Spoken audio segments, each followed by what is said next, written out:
Nitko vas ne voli, kao vaš pas. Nitko vas ne voli, osim vašeg psa. A kada psi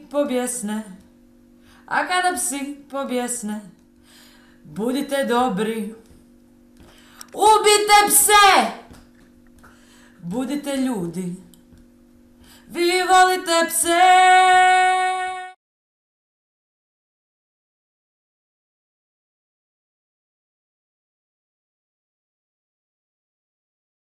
Moj pas je Lala, ona je sa mnom sad već 7 godina. Svo troje su psi vodiči.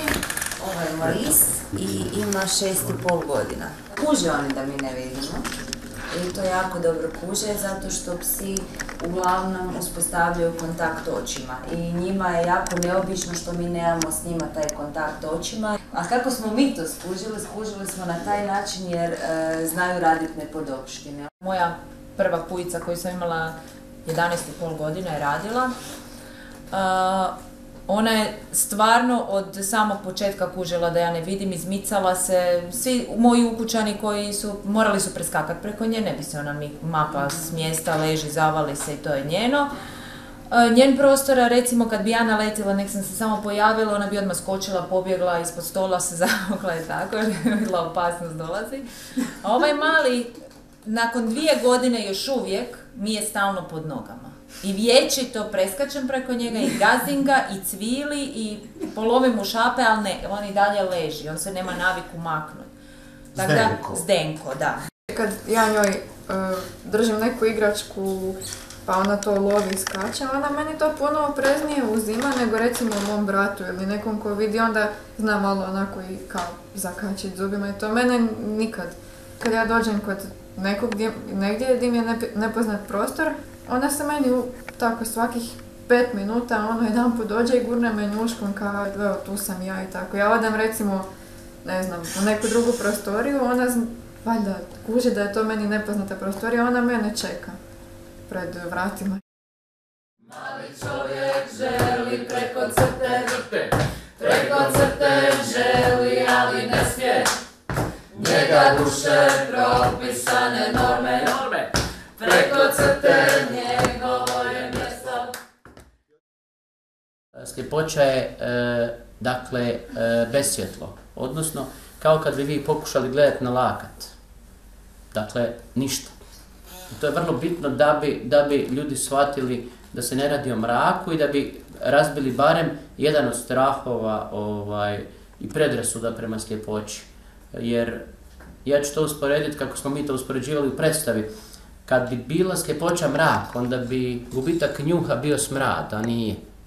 Kad sanjam stvari koje su mi se događale u djetinjstvu, dok sam imao ostatak vida, sanjam sve u koloru, normalno, sve vidim. Ne uvijek, ali najčešće, znači do 15-16 godine, baš stvari iz tog razdoblja, vidim. Znao sam sanjati kako vozim, recimo, bicikl po zelenoj livadi, po jednoj uskoj bijeloj stazi koja krivuda onak i ja jako dosta brzo vozim i sam sebi se čudim i malo se divim onak kako uspijevam točno slijediti tu stazu recimo. I onda se probudi čovjek, naravno shvati da je to samo san. Sanjao sam nedavno svoju osnovnu školu koja je bilo je puno ljudi unutra. Vidio sam prostor jer mi je poznat, vidio sam ga. Vidio sam livadu. Dakle, vidio sam sve. Nisam vidio ni jednu osobu. Ni jedno lice. Dakle, lica i osobe sam doživljavao po sluhu i po dodiru, a prostor i školu koju pamtim sam vidio. Meni je veliko bogatstvo to što sam vidjela i ne bi mijenjala nikad. Zato je isto što je malo prije Vojin rekao, da neke stvari ipak pojmovni sustav u glavi, u mozgu je razvijen. A što se snova tiče, sanjam, vizualiziram sve, znači ja u snu, čak mi se zna događati ili vidim potpuno i da su ljudi oko mene, svi koji me znaju, znači znaju da ja vidim ili ja nekog, ako je osoba koja ne vidi u mom snu, ja ju vodim Znači jednostavno se vozim auto, sve normalno, ili ako sanjam da ne vidim, ja vidim sve ispred sebe, ali neko ko mene vodi mi govori pazi sad će ti biti stepenice. I onda se ja razmišljam u glavu zašto mi to govori kad ja vidim te stepenice. I onda se sjetim, a ti ipak ne vidiš. Kad sanjam stvari iz kasnijeg razdoblja, sad recimo ili ono kad sam izgubio vid, onda više nema tih slika u snovima. Znači to je jedan onako fluid, znači nema slike, imate te zvukove, imate taj svoj način nekih doživljaja. Neke stvari čak i kao da vidimo onako u izmaglici, recimo sanjam, ne znam, da smo mi kao ekipa na moru i ja to sunce vidim i to more čak na neki način, ali ne ono u potpunosti kao vi koji vidite, sigurno ne vidim detalje, ne vidim lica, ne vidim ljude, ali vidim recimo taj odbljesak sunca u vodi, vidim okolo obalu čak, tako, to je nekakva kombinacija, dosta zanimljiva ovako. Ja bi vrlo rado da sam vidjela da, mogu principirati da znam, ne znam, možda sam vidjela i samu sebe, da sam vidjela boje, da sam vidjela svijet oko sebe. Voljela bi da sada recimo, ne znam, kad mi neko nešto objašnjava, voljela bi da to mogu vizualizirati onako kako to izgleda. To mi je, i recimo, što mi još jako nedostaje, o tome često pričamo, to su recimo, dosta recimo u kazalištu, mislim vezano je s tim, recimo kad neko kaže, ne znam, izrazi lica, mislim da voljela bi da mogu to, ne znam, da mogu to oponašati, da sam to vidjela, da znam kako to izgleda. Ali čovjek ne smije preko crte želi, ali ne smije. Neka bude propisane norme, preko crte njegovo je mjesto. Pa ja ne priznajem termin mali čovjek. To je opet nešto nametnuto nekim normama i nekim... Zašto bi običan čovjek bio mali čovjek? Pa ja kad sam prošao 40. moj osnovni cilj u životu je biti običan.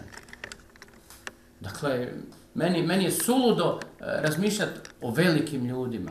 Mislim, ali čuli ste tu sintagmu? Čuo sam tu sintagmu. Čuo sam ja sintagmu i slijepac. Čuo sam sintagmu čoro. Čuo sam sintagmu mutavac.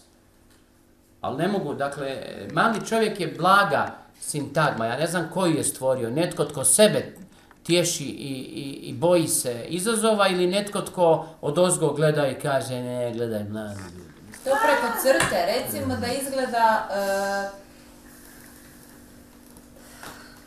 znači bez nekih predrasuda, da živiš normalno svoj život i da živiš u granicama svojih mogućnosti naravno, ali sa svim svojim sugrađanima na jednak način. Znači sa mogućnostima koje ti život pruža. Jednostavno da se ne stavlja tebe negdje sa strane, zato jer si ti po nečemu drugačiji. Pa gledajte, ja sam, kao građanin drugog reda, mislim, ja sam to nekoliko puta u životu upotrebio tu sintagmu s razlogom, nisam ništa bez razloga, jer tako se nekad i osjećate, gledajte, to mi je naprosto činjenica. Ja bih samo dao inicijalnu kapsulu pa da možda drugi kažu. Daj mi.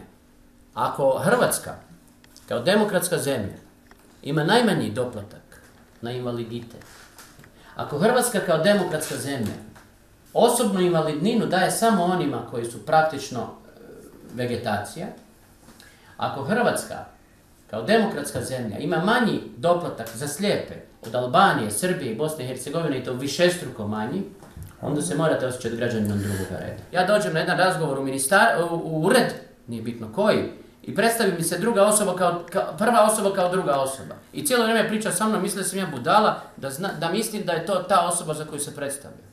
Pa to je primitivizam, to nije društvo sirotinje, to je primitivizam. A protiv primitivizma nema argumenata i to me ljuti, zato se osjećam građanin zadnjeg reda. Kad ideš rješavati neke papire, kad ti treba 100.000 razloga zašto tebi nešto treba, 100.000 papirića i ko zna čega, čijih potpisa da bi dobio neko svoje pravo, a jedan jedini papir je dovoljan da sam ja slijepa osoba.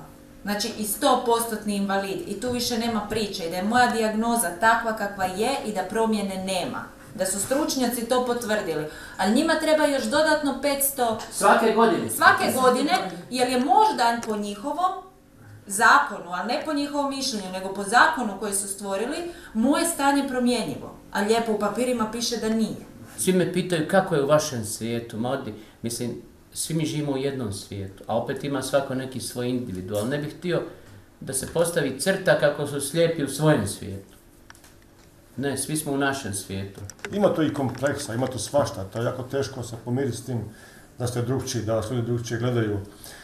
I ne znam, moje iskustvo i iskustvo većine nas, pogotovo starijih koji već se dugo s tim nosimo, je da treba raščistiti što prije s tim i sa samim sobom i ne opterećivati se time, mislim, glumiti nešto što nisi, glumiti da vidiš, a ne vidiš. Predrasuda ide do obespoljenja i do opredmećenja.